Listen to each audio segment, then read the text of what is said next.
जय श्री कृष्ण। स्वागत है आप सभी के अपने YouTube channel Hariom Sharma money tips पर। आज मैं आपको मार्गशीर्ष मास के तीसरे अध्याय की कथा सुनाऊंगा। ब्रह्मा जी ने कहा, हे केशव, आपने कहा है कि विधि पूर्वक किया गया मार्गशीर्ष अनुष्ठान आपको प्राप्त करने में सहायक है। हे प्रभु, उसकी क्या विधि है? हे केशव, मुझे सब बताइए। भगवान ने कहा कि हे ब्रह्मा, भक्त को रात्रि के अंत में उठकर अपने नित्य कर्म जैसे कुल्ला करना, दंत शोधन आदि करना चाहिए।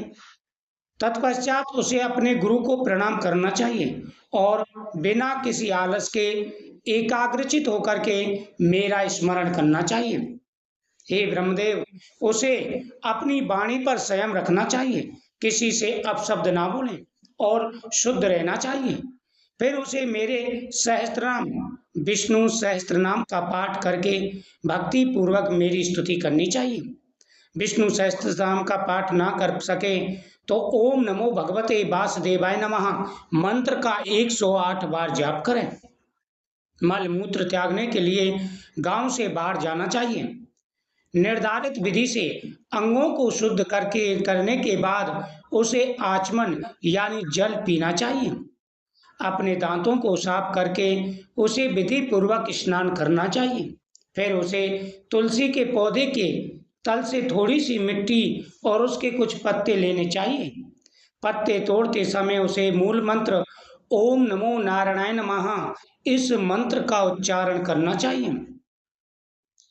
तुलसी के पत्ते तोड़ते समय ओम नमो नारायणाय नमः मंत्र का जाप करें।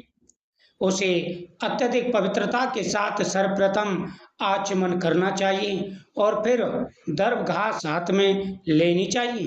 हे ब्रह्मदेव, चतुर व्यक्ति को अपने चारों ओर 4 हस्त भुजाओं वाला एक वर्ग बनाना चाहिए और फिर इन मंत्रों के माध्यम से गंगा का आह्वान करना चाहिए। हे जाह्नवी, तुम विष्णु के चरणों से उत्पन्न हुई हो। तुम वैष्णवी विष्णु की भक्त हो। विष्णु तुम्हारे आराध्य हैं। जन्म से लेकर मृत्यु तक किए गए पापों से हमारी रक्षा करें। वायुदेव ने कहा कि आकाश, पृथ्वी और स्वर्ग में 33 करोड़ तीर्थ हैं। हे जाह्नवी, ये सभी तुम में विद्वान हैं। देवों में आपके नाम नंदिनी, नलिनी, दक्षपुत्री और व्यागा हैं। योगियों के लिए आप विश्वा हैं। आप विद्याधारी, सुप्रसन्ना, लोक प्रसादिनी, खेम जाह्नवी, शांता और शांत प्रदायनी हैं। हे देवी, आप मेरे सभी पापों का नाश करें। स्नान के समय इन सभी नामों का उच्चारण अवश्य करें। 3 धाराओं में बहने वाली गंगा सदैव वहां विद्यमान रहेगी। मंत्रों का 7 बार जाप करें। हथेलियों को जोड़कर सिर के ऊपर रखकर 3, 4, 5 या 7 बार डुबकी लगाकर स्नान करें। यदि गंगा स्नान ना कर सके तो घर के जल में थोड़ा सा गंगा जल मिलाकर के स्नान करना चाहिए।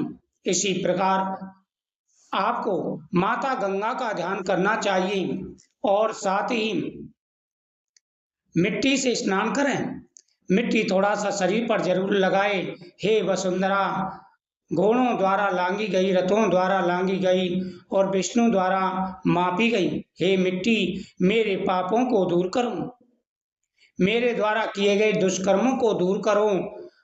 आपको 100 भुजाओं वाले कृष्ण ने सुअर के रूप में ऊपर उठा लिया। हे पुण्यात्मा, समस्त जीवों की उत्पत्ति के स्रोत आपको नमस्कार है। जब जब आप पर पाप बढ़ा, भगवान विष्णु ने आकर के आपका उद्धार किया। हे देवी, आप मुझे पवित्र करें। इस प्रकार स्नान करके विधि पूर्वक आचमन करना चाहिए। तत्पश्चात जल से बाहर आकर किनारे पर श्वेत वस्त्र धारण करने चाहिए। हे ब्रह्मदेव, आचमन करने के बाद उसे देवताओं, पितरों और ऋषियों को अर्घ देना चाहिए। यह मनुष्य का पहला कर्तव्य होता है जब वह स्नान कर ले। स्नान करने के बाद में देवता, पितर और ऋषि इन सभी के नाम से अर्घ देना चाहिए। गीले वस्त्रों से जल निचोड़कर आचमन संस्कार करना चाहिए और धुले हुए वस्त्र धारण करने चाहिए।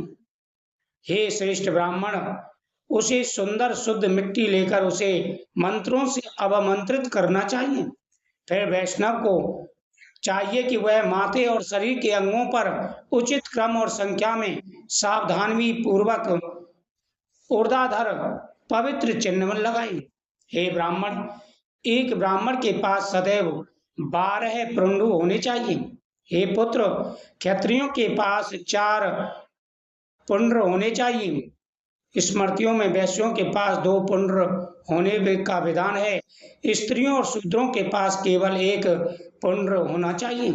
हे निष्पाप ब्राह्मण को अपने शरीर के जिन भागों में बाहर पवित्र चिन्ह धारण करने चाहिए वे ये हैं: माथा, पेट, वक्ष, गर्दन का कबड़, भुजाएं, कान, पीठ, दाहिनी भुजा तथा पेट, सभी अंगों पर पुंड्र बनाना चाहिए। हे निष्पाप ब्राह्मण को अपने शरीर के जिन भागों में 12 पवित्र चिन्ह धारण करने चाहिए, जैसे माथा, पेट, वक्ष, गर्दन का कुबड़, भुजाएं, कान, पीठ, दाहिना भाग और मेरुदंड का निचला भाग तथा सिर। क्षत्रिय को अपने माथे, छाती और भुजाओं पर पवित्र चिन्ह धारण करने चाहिए। वैश्य को अपने माथे और छाती पर तथा शूद्र और स्त्रियों को माथे पर पवित्र चिन्ह धारण करने चाहिए। उसका न्यास संस्कार इस प्रकार होगा: माथे पर केशव, पेट पर नारायण, वक्ष स्थल पर माधव, गर्दन के कुबड़ पर गोविंद, पेट के दाहिने ओर विष्णु, दाहिनी भुजा पर मधुसूदन, कानों के मूल में त्रिविक्रम, बाईं ओर वामन, बाईं भुजा पर श्रीधर, कान पर हृषिकेश, पीठ पर पद्मनाभ और निचली रीढ़ पर दामोदर। इस प्रकार से इन जगहों पर चिन्ह अंकित करने चाहिए। इति श्री महर्षि समास का तृतीय अध्याय संपूर्ण हुआ। ओम नमो भगवते वासुदेवाय नमः।